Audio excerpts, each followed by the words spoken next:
What's going on, everybody? Adrian here. Welcome back to the channel. I've just finished my stream for TERA Southeast Asia server launch that I just did, and first of all, good to be back streaming here on YouTube. It's been a month since the last stream, Maple Story 2. Yeah, I know, it's been a while. But I'm back. November is going to be a really jam-packed month for live streams, videos, reviews, and all that stuff. In addition to playing TERA for some sort of a review, I've also been doing Aeon, which I'm going to be covering this Sunday, actually, for another stream. And then, of course, you have the EverQuest 2 Chaos Descent expansion, which I'm going to be working on for work.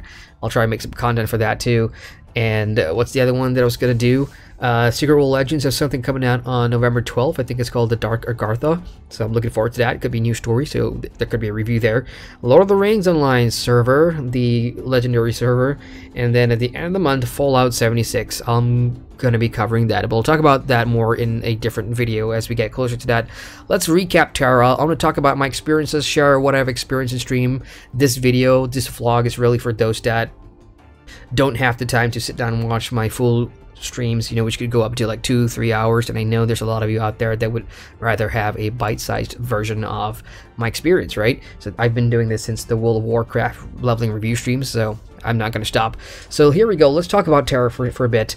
Those that don't know or don't play TERA, or you know, hate Korean MMORPGs or whatever, TERA's been out since 2011, so it's a pretty, I would say, old game now when you think about it.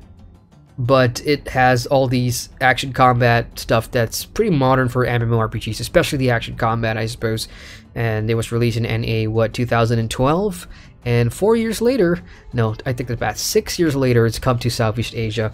So I jumped in at the first chance simply because I am based in Malaysia. Some of you may already know that. So the ping is obviously going to be lower for me. And the other reason is I haven't played TERA, the North American version, for about 3 years. It's a good time to jump in and re-experience everything. The combat, the questing, you know, stuff like that. So first of all, start the stream. I'm hit with a selection of races and classes that is decent, because there's a lot to pick from. And the one thing that I always bring up when people ask me, what do you think of TERA? The first thing that comes to mind with regards to like classes and races is just the limitations sometimes, because you got this gender locks, and then you have some races that can play some classes, some genders that can't play some classes. You know, you think about the Gunner class, you can only be an alien class or whatever, and the Valkyries can only be female, one of those races. So those are the things that I don't really, honestly, I don't get. But in one of my videos in the past, I do talk a lot about how, you know, some of these games take advantage of that. You know, if you're a guy and you like playing a hot chick, you obviously spend more money buying cosmetics for, you know, said character or whatever, right? So with that out of the way, I picked a human race because I've always picked humans, and I went with a Slayer class because I do love the whole melee and AoE aspect, and off we went into the tutorial. Now the thing with the TERA Southeast Asian server is that while the localizations and everything is in English when it comes to subtitles and quest text, and for the voice dialogues, they're all voiced in Thai. So it's not a language that I speak, but because Play with C, who are the publishers of the TERA Asian version, are based in Thailand, that's why it's in Thai. But somebody told me in stream that they're working on an English patch because they have access to all the North American voice packs and everything. All they need to do is just patch that in, and I'm happy. The story so far, I would call it generic, and it doesn't drag on like other MMOs in terms of your tutorial story. You know, you start off being a nobody, and in this case, you're following a little girl who's powered, and you go and save this village, which is under attack by the Argon, which is kind of like an alien race that's sort of the antagonist. And they destroy the village, and you get everybody out, but that little girl dies, you know, so she's part of that tree of sorrow thing that sort of powers the world or whatever. At least that's what I get from the story. So outside the tutorial, you visit your main hub or whatever and go from there. That's basically it. That's the 2 hours condensed into what the tutorial story was. Out of that experience, honestly, leveling was very, very quick. I was leveling up every 2 tutorial quests. So by the end of the last night's stream, I was about level 12. So XP is pretty fast. I don't know how to compare that with the North American server, or is the leveling there faster out of the tutorial or not. But I do know that for Southeast Asia at least, TERA does give you a lot of freebies. Even right now, if you go to the Facebook page, Play with C TERA, they are giving away a code for a flying dragon mount, which I think is pretty cool. So right off the bat, I get a mount without having any sort of restrictions. The thing I am most happy with, or I had a lot of fun with in last night's stream, was obviously the combat system. TERA, when you think of Korean MMORPGs, the conversation today in 2018 will always revolve around Black Desert Online, because it's in the eyes of the public, I suppose, at least here in Asia, is that BDO's combat system and the graphics is by far one of the best out there, especially here in Asia. TERA used to be that game before the BDO came over and dominated the market. But TERA's combat system, even though it's not as flashy as BDO, it's a lot more strategic in a way. I don't know if that's the right word, but hear me out for a second.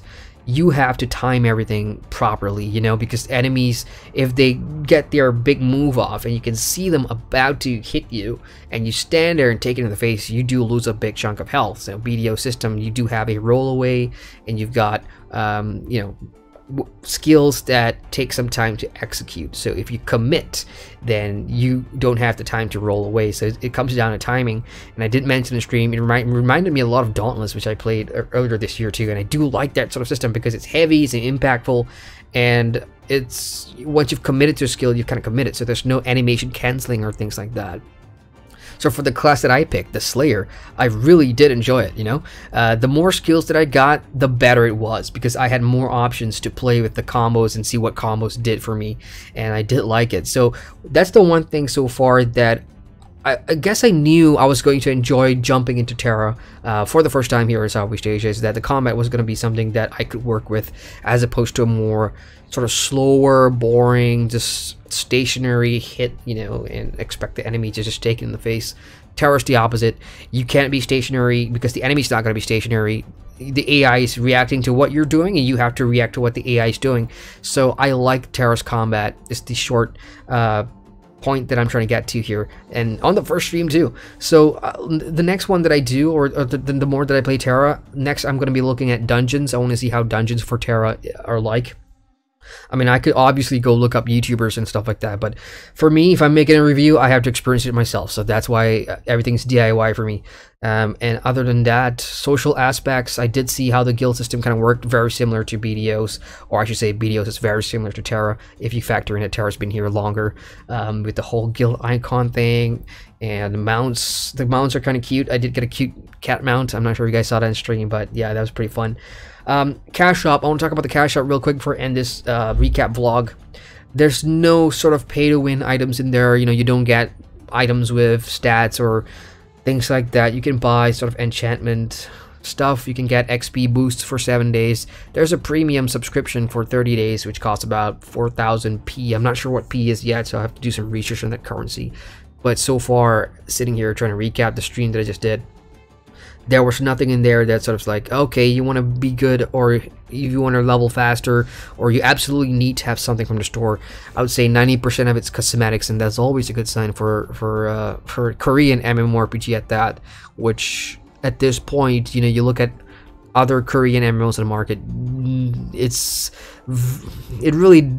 different in other markets, I suppose. Even though they're Korean, like the kind of stuff that they sell in the store is not actually to my tastes. They do have lock boxes though, so it'll be interesting to see that moving forward and how much a key costs and everything. Just to wrap it up, what else I want to share? Graphics. Unfortunately, TERA in many aspects, especially when it comes to textures and loading in and city textures and character models, it's dated. It's only 1 year behind games like Blade and Soul, which came out in 2012, but if you do a side-by-side comparison, Blade and Soul looks way better than TERA when it comes to graphics. And of course, I'm not even going to try to compare it with BDO and Arcade, because those games have, you know, they came out 3 or 4 years later. So TERA has that disadvantage, but, you know, if you can look past that sort of dated graphics, it's the combat system might surprise you. I really like it so far. So that's it for me, you guys. For those that were on the stream, hey, thank you very much for joining me in stream. I appreciate the company as always. It's always fun bouncing ideas and sharing opinions with you guys. And for those of you that didn't catch the stream, this is the recap vlog, and hopefully I'll put out the review by the end of the month or sometime in December. We'll see how far I get. So that's it for me, guys. Hit the like button for more on MMOs, and if you're new, feel free to subscribe to the channel. I cover all kinds of MMOs for reviews, discussion, news videos, and all that stuff. So once again, Adrian here, thanking you guys for watching. Later all. Hey folks, welcome to the end screen. Thank you very much for watching that video. If you want to watch more, you can click on the cards at the bottom here, and feel free to subscribe to the channel with the button down there, which will give you notifications on all my latest uploads. Later, Gator.